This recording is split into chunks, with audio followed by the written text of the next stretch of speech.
और चलिए अब एक नजर the untold stories of Modi पर।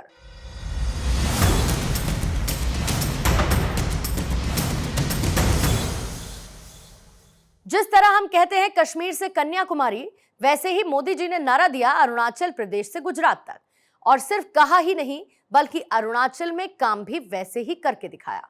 यह कहना है केंद्रीय मंत्री किरण रिजिजू का। The untold stories of Modi में ऐसी ही एक अनसुनी कहानी किरण रिजिजू की जुबानी।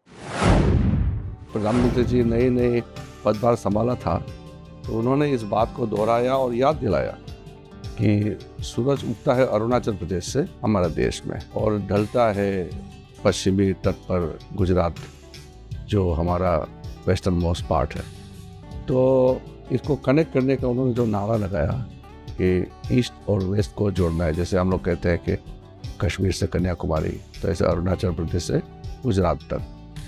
तो ये सिर्फ कहने के लिए नहीं है, उन्होंने जैसे कहा काम भी वैसे ही किया। When I became the minister, we were struggling to have airports. We were not having railway lines. We were bereft of national highways. We did not have any kind of connectivity in the border areas. Everything has changed in 10 years' time.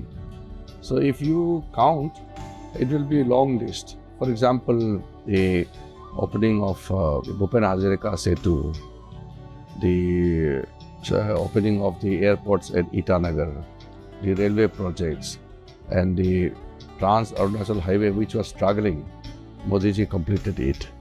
And the most iconic and one of the biggest road project has just initiated in Arunachal Pradesh, which is known as the Frontier Highway.